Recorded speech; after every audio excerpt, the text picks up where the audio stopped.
Hello बच्चों, आज हम बात करेंगे संचार के साधनों के बारे में।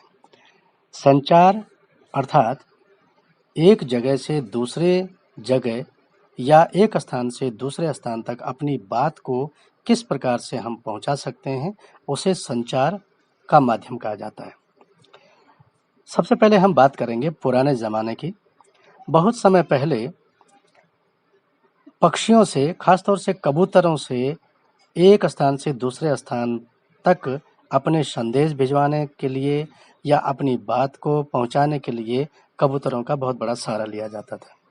कबूतर पक्षी इस मामले में बहुत बुद्धिमान माना जाता है कि वो एक स्थान से दूसरे स्थान तक या निर्धारित स्थान तक उस सूचना को पहुंचा देता था। बहुत समय पहले राजा महाराजा अपने संदेश को यदि एक स्थान से दूसरे स्थान तक पहुंचाते थे तो अपने पाले हुए कबूतरों के पैरों पर एक प्रकार से चिट्ठी लिख करके बांध करके उसके पैरों पर बांध करके उसे दूसरे स्थान तक भेजते थे और वो कबूतर पक्षी उसको निर्धारित स्थान तक पहुंचा देता था। धीरे धीरे करके पत्रवाहकों का भी समय आया। पत्रवाहक अर्थात जो हमारे चिट्ठी देने वाले होते हैं उन्हें हम पत्रवाहक भी कहते हैं। एक स्थान से दूसरे स्थान तक पहुंचाने के लिए आदमियों का सहारा लिया गया, जो कि काफी समय से चला आ रहा है और आज भी चलता है, जैसे हम पोस्टमैन कहते हैं। पुराने जमाने में उसे कुछ और नाम दिया जा सकता रहा होगा, पत्रवाहक कहते थे, लेकिन आज हम उसे जैसे पोस्टमैन कहते हैं। अब इसकी बात करते हैं जो टेक्नोलॉजी के साथ में या इलेक्ट्रॉनिक मीडिया के अंतर्गत या इलेक्ट्रिक मीडिया के अंतर्गत जिस तरह से इलेक्ट्रॉनिक मीडिया ने जो नया आविष्कार शुरू किया है या जिस प्रकार से भी नए नए माध्यम पैदा हुए हैं उनके बारे में जिक्र करते हैं। आधुनिक समय में संचार के बहुत सारे साधन हैं।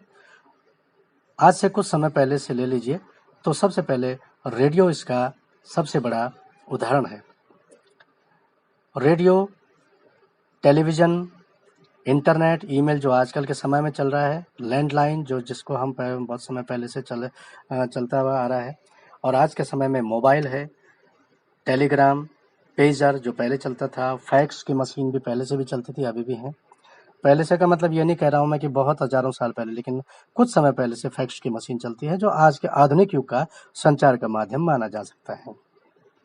यह आधुनिक युग का संचार का माध्यम है। मुद्रण माध्यम।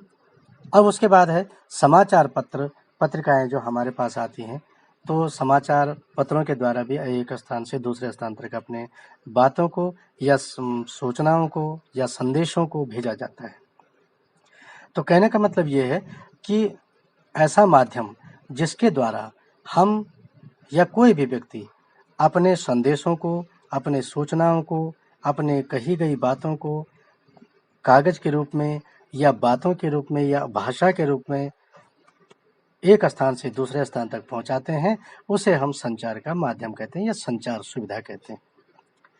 हमें इन चीज़ों की जानकारी होनी चाहिए कि संचार अर्थात एक स्थान से जब हम दूसरे स्थान तक अपनी बात पहुंचाते हो, चाहे वो एक व्यक्ति का हो या बहुत सारे व्यक्तियों का हो, तो इनमें आज नई टेक्नोलॉजी आपने देखा है, जब मोबाइल पे हम हजारों किलोमीटर दूर अपने मोबाइल से बात कर लेते हैं, अपने चिर परिचित व्यक्ति से बात कर लेते हैं या अपरिचित व्यक्ति से, या कोई भी व्यक्ति है जिसे वो नंबर दिया जाते हैं, उसमें डिजिटल टेक्नोलॉजी का प्रयोग किया जाता है। तो इस तरह से हम लोग उन पे बात कर लेते हैं। परंतु यही समय अगर जब हम पहले से लेकर के अगर इसके बारे में सोचेंगे तो बहुत समय पहले इस तरह की सुविधाएं नहीं थी, मोबाइल का समय नहीं था, इंटरनेट की व्यवस्थाएं नहीं थी, टेलीविज़न नहीं था। तो उस समय पक्षियों के द्वारा और कागज़ों के द्वारा, इंसानों के द्वारा एक स्थान से दूसरे स्थान तक सूचनाएं भेजी गई।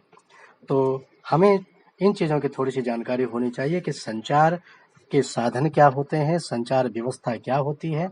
इसे हम जैसे जैसे विज्ञान का विकास होने लगा, नए नए संचार उपकरण जैसे तार, टेलीग्राम, दूरभाष, radio, television, internet, mobile phone का आविष्कार होता गया और संचार के साधनों में धीरे धीरे करके बढ़ोतरी होती गई। तो ख़ास तौर से ये जो वीडियोस बनाई जा रही है, ये छोटे बच्चों के लिए है कि हमें इस तरह की जानकारी होनी चाहिए कि संचार किसे कहते हैं और संचार के साधन क्या होते हैं। तो बच्चों, मैं एक बार फिर पुनः आपको बता देता हूँ कि संचार के क्या-क्या साधन हैं। Radio, television, internet, email, landline, mobile phone, Telegram, pager, fax, video calling, video conferencing और मुद्रण माध्यम। अर्थात मुद्रण माध्यम के अंतर्गत आता है समाचार पत्र, अखबार, पत्रिकाएँ, किताबें और जनरल पम्पलेट। इनके द्वारा हम सब अपनी बातों को एक स्थान से दूसरे स्थान तक पहुँचा देते हैं।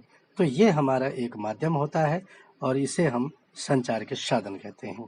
तो आप इन चीज़ों के बारे में जानकारी रखें और अपने आसपास जो विभिन्न प्रकार के संचार के जो साधन हैं या माध्यम हैं, उनकी सूची बनाएँ और उसके बारे में लिखें। Thank you.